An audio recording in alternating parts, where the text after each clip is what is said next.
Welcome back friends. तो आज हम जनरल अवेयरनेस जो VLW का सिलेबस है वो एक बार फिर से स्टार्ट कर रहे हैं। हमने ऑलरेडी वीडियो सभी अपलोड की है जनरल अवेयरनेस की, लेकिन इस बार हम जो क्लासेस वापस से स्टार्ट कर रहे हैं रिवीजन क्लासेस, उसमें हम कोशिश करेंगे कि थोड़ी सी एडिशन भी की जाए। नई चीज़ें जहाँ पर बनती हैं, मुनासिब है नई चीज़ें ऐड करना, वहाँ पर हम नई चीज़ें ऐड करेंगे। जो काफ़ी हमें लगता है कि पहले ऑलरेडी काफ़ी था, वो हम वही रिवाइज़ करेंगे। और जो इम्पॉर्टेंट टॉपिक जो कुछ पेंडिंग थे, हमने अभी तक करवाए नहीं थे, वो भी हम कवर करने वाले हैं। लेकिन ये जो सीरीज़ है ये तभी हम कंटिन्यू रखेंगे हमें अगर लगता है कि एस्पिरेंट इंटरेस्टेड है इसमें। और जो एस्पिरेंट चाहता है कि सीरीज़ कंटिन्यू की जाए, सबसे पहले वो लाइक करे अभी के अभी। ओके, तो हमें 300 एटलीस्ट एस्पिरेंट चाहिए सीरीज़ जो लाइक करेंगे, और हमें पता चल जाएगा कि 300 एस्पिरेंट हमें देखना चाह रहे हैं जो VLW की जनरल अवेयरनेस की जो हम सीरीज़ स्टार्ट करने जा रहे हैं। तो लेक्चर 1 में हम यहाँ पर डिस्कस करेंगे जम्मू एंड कश्मीर के पंचायती राज एक्ट जो है ये डिस्कस करने वाले हैं। तो आइए स्टार्ट करते हैं। स्टार्ट करने से पहले आपको बता दूं, जो भी एस्पिरेंट हमारे साथ नए जुड़े हैं, जिन्होंने अभी तक हमारे नोट्स जो हैं लिए नहीं है, वो नोट्स लिए। कंप्यूटर के कंप्लीट नोट्स हैं, जनरल अवेयरनेस की, इंग्लिश, रीजनिंग, मैथमेटिक्स, MCQs और वीडियो लेक्चर सभी चीज़ें आपको अवेलेबल करवा दी जाएंगी। ये व्हाट्सअप नंबर है, इस पर आप कांटेक्ट कर सकते हो। ये स्क्रीनशॉट ले लें, और जितने भी एस्पिरेंट नए जुड़ रहे हैं हमारे साथ, वो नोट्स ज़रूर लें और पढ़ें। प्रिंट आउट भी अगर पॉसिबल है तो निकलवा कर पढ़ सकते हैं। तो आइए स्टार्ट करते हैं। तो पॉइंट वाइज हम डिस्कस करने वाले हैं Jammu and Kashmir reorganisation act 2019 को। सबसे पहले ये जो एक्ट है ये 5 अगस्त 2019 को, ये बिल जो है Jammu and Kashmir reorganisation bill जो था 5 अगस्त 2019 को इंट्रोड्यूस किया गया था पहले राज्यसभा में। ये इंट्रोड्यूस किया था होम मिनिस्टर अमित शाह जी ने, एंड ये पास हो गया था उसी दिन, यानी 5 अगस्त 2019 को राज्यसभा से पास करवा दिया गया इसको। उसके बाद 6 अगस्त 2019 को लोकसभा ने इसको पास किया, और 9 अगस्त 2019 को इस पे प्रेसिडेंट के भी साइन हो गए। फाइनली जो है 9 अगस्त को ये प्रेसिडेंट के भी साइन हो जाते हैं इस पे। लेकिन केम इनटू इफेक्ट, यानी फोर्स में कब आता है ये इफेक्ट होता है इसका, ये लागू होता है 31 अक्टूबर 2019 में। 31 अक्टूबर 2000, जो अभी कल ही आपने देखा 31 अक्टूबर जो हुआ, जिसमें हमने यूटी डे सेलिब्रेट किया। 31 अक्टूबर 2019 को Jammu and Kashmir state 2 UTs में डिवाइड हो जाती है, Jammu and Kashmir UT and Ladakh UT. आगे बढ़ते हैं। एक पॉइंट है यहाँ पर, this act supersede 1954 presidential order, जो 1954 का प्रेसिडेंशियल आर्डर था, जिस 35A, जिसमें स्पेशल प्रोविंसेस थे, हमारे चीज़ें थी जो हमारे जम्मू एंड कश्मीर के स्टेट के हुड में स्पेशल चीज़ें, वो जो इसको सुपरसीड कहा जाता है, ये जम्मू एंड कश्मीर रियारेशन एक्ट का जो आर्डर था। तो ये चीज़ भी इम्पॉर्टेंट है। और आर्टिकल 3, ये क्वेश्चन पूछे गए हैं। आर्टिकल 3 जो इंडियन कॉन्स्टिट्यूशन का आर्टिकल 3 इज़ आल्सो इम्पॉर्टेंट, क्योंकि ये एम्पावर करता है इंडियन पार्लियामेंट को टू फॉर्म अ स्टेट, या फिर बाय सेपरेशन ऑफ यूटी और बाय यूनाइटिंग 2 और more state to are a part of state. यानी जो भी स्टेट या यूटी में जो भी चेंजेस लानी है इसकी फॉर्मेशन में या इसकी सेपरेशन में, ये आर्टिकल 3 ऑफ इंडियन कॉन्स्टिट्यूशन में मेंशन है। ये क्वेश्चन एक बार पूछा गया था, ये चीज़ आपने याद रखना है। आगे बढ़ते हैं। यानी पार्लियामेंट को कौन इजाज़त देता है? आर्टिकल 3 कॉन्स्टिट्यूशन ऑफ इंडिया का देता है पावर कि आप इसमें ऐसा कर सकते हो। Jammu and Kashmir is administered as UT under article 239A। 239 article के अंडर जो है Jammu Kashmir as a UT act करती है, और एज सिमिलर टू पोडीचेरी, इस तरह से पोडीचेरी यूटी है। ठीक है, ये भी आपने याद रखना। और इसके साथ साथ this act repealed 153 state law ने इसको ख़त्म कर दिया इस एक्ट ने, और 106 जो सेंट्रल लॉज हैं वो एप्लीकेबल हो जाते हैं इस रीऑर्गेनाइजेशन एक्ट के पास होने से। ओके, तो ये भी इंपॉर्टेंट चीज़ें हैं। Jammu and Kashmir reorganisation act की वोटिंग्स की बात करें, जब ये बिल पास होता है, राज्यसभा में 125 MPs इसके फेवर में थे और 61 इसके अगेंस्ट थे। लोकसभा की बात करें, 370 MPs इसके फेवर में थे और 70 MPs इसके अगेंस्ट में थे। और एक और ख़ास बात Jammu and Kashmir reorganisation act की है कि देयर विल ओनली, इसके बाद, इस एक्ट के बाद, there will be only legislative assemblies, यानी यहाँ पर लेजिस्लेटिव काउंसिल जो है ख़त्म कर दी गई हैं, MLC वगैरह नहीं होंगे।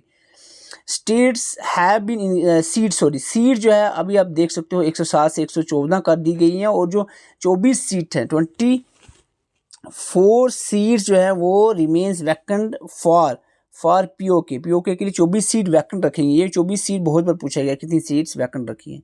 तो टोटल सीट अभी फ़िलहाल याद रखना 114। अगर आप 24 को निकाल दो तो 90 जो है वो कंस्टिट्यूंसी लेजिस्लेटिव असेंबलीज होंगी और 24 जो है वैकेंट रहेंगी। JNK विल हैव 5, ये भी याद रखना है कि लोकसभा, अगर लोकसभा की बात करें तो 5 लोकसभा की पहले 6 हुआ करती थी, अब 5 सीट्स हैं JNK की, क्योंकि एक जो है वो लद्दाख की है। राज्यसभा की बात करें तो 4 सीट्स राज्यसभा की है जम्मू एंड कश्मीर की। राज्यसभा में जम्मू एंड कश्मीर की 4 ही सीट्स हैं, 4 सीट्स ओनली। LG के nominate 2 womens in legislative assembly, ये भी पॉइंट इंपॉर्टेंट है। इसके साथ साथ दिस एक्ट कंटेन्स, ये जो एक्ट है रीआरगनाइजेशन एक्ट, इसमें क्या है, इसमें 14 पार्ट्स हैं, 103 सेक्शंस हैं और 5 शेड्यूल्स हैं। हम एक एक करके देखने की कोशिश करेंगे, क्योंकि पार्ट्स और शेड्यूल बड़े हैं। पहले हम शेड्यूल पार्ट्स और सेक्शंस ज़्यादा हैं, तो पहले हम शेड्यूल को देख लेते हैं एक मिनट में, फिर हम आगे बढ़ते हैं। Schedules of Jammu and Kashmir reorganisation act 2019, 5 schedules हैं। पहला शेड्यूल में मेंशन है members of council of states. तो काउंसिल ऑफ स्टेट जो है फर्स्ट में मेंशन है, ठीक है। काउंसिल ऑफ स्टेट यानी राज्यसभा मेंबर्स की बात चल रही है, वो भी not more than 10% of the total member of legislative assembly, 10% total member के से ज़्यादा नहीं होने चाहिए, ठीक है।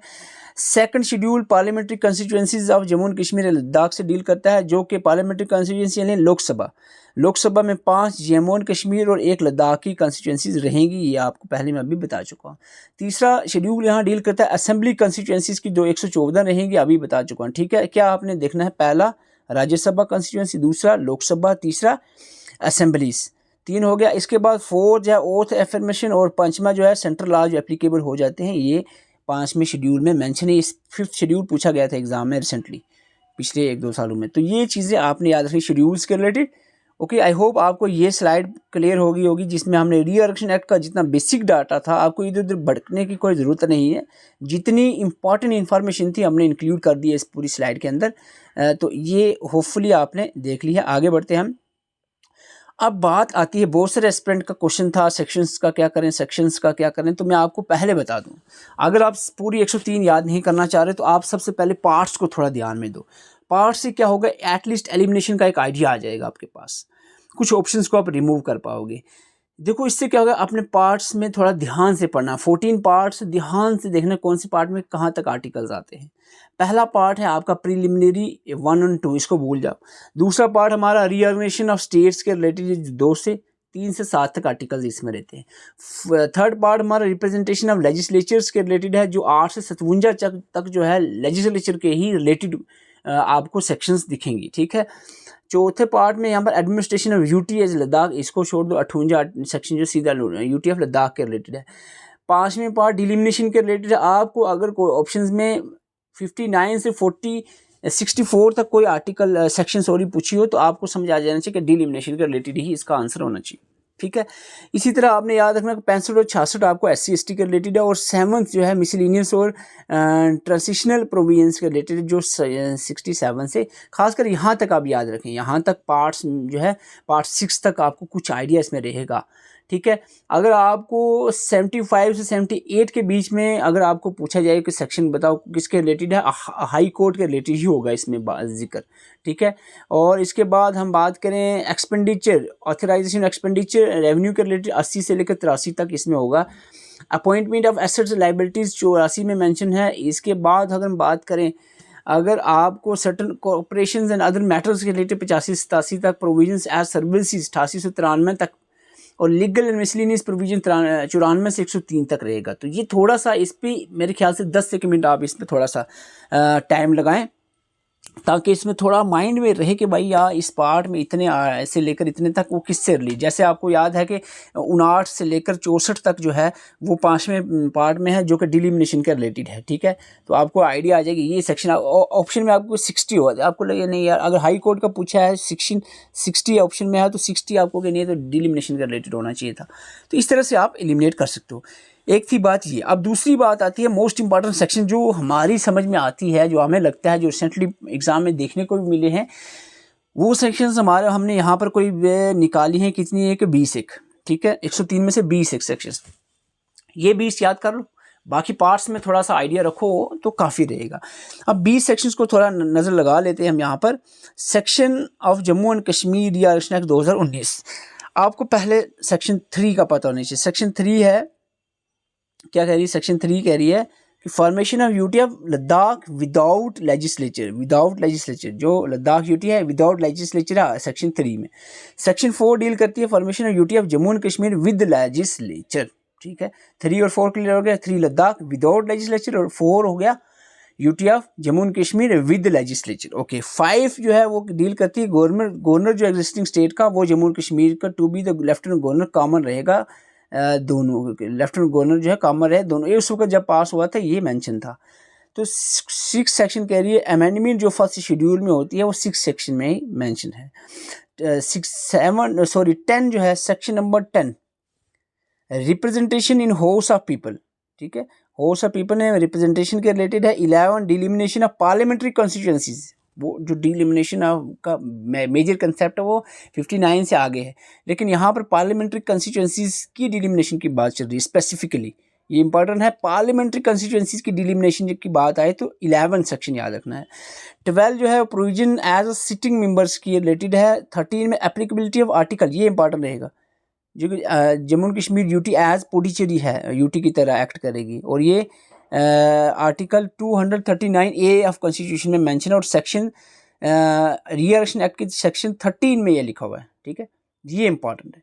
Legal assembly, legislative assembly for the union territory of Jammu and Kashmir and its composition, ये 14 में मेंशन है। 14 के बाद लेजिस्लेटिव काउंसिल्स के आर्टिकल्स सेक्शंस आ जाती हैं, ठीक है। तो ये पहली सेक्शन ही इसमें कंपोजिशन पे है। 15 पे आते हैं। 15 कह रहा है रिप्रेजेंटेशन ऑफ वुमेन्स।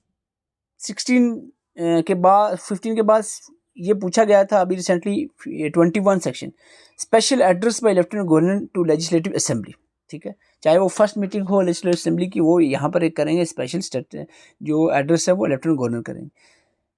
36 सेक्शन है वो फाइनेंशियल बिल से रिलेटेड है। 36 41 एनुअल फाइनेंशियल स्टेटमेंट के रिलेटेड है, और 43 अप्रोप्रिएशन ऑफ बिल, ये भी पूछा गया था, अप्रोप्रिएशन ऑफ बिल के रिलेटेड है 43 सेक्शंस। 36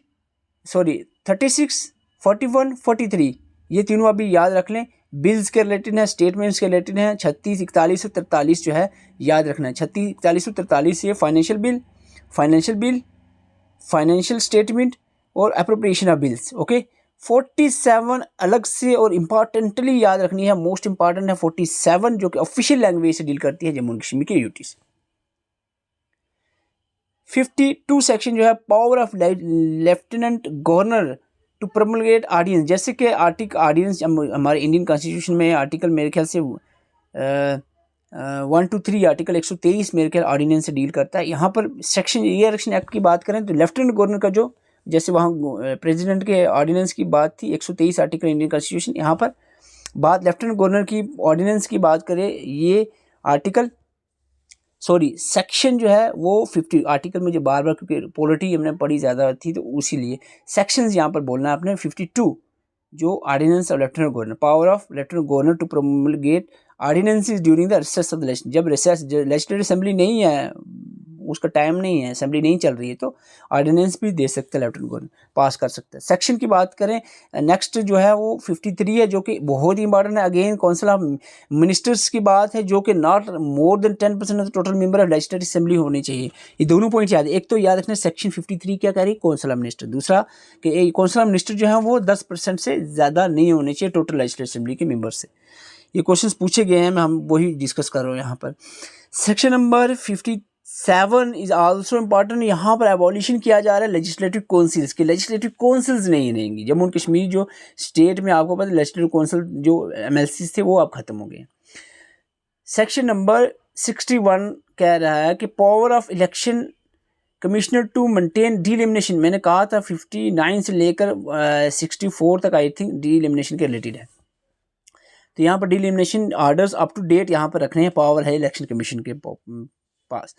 62 कह रहा है पावर स्पेशल प्रोविजन एज री adjustment of parliamentary constituency assemblies on the basis of 2011 के सेंसस। अभी अगर नेक्स्ट सेंसस होता है तो उस बेस पे होगा, फिलहाल 2011 के सेंसस के बेस पे यहाँ पर बताया जा रहा है कि री एडजस्टमेंट की जा सकती है पार्लियामेंट्री कंस्टिट्यूएंसीज की। ये 62 में मेंशन है।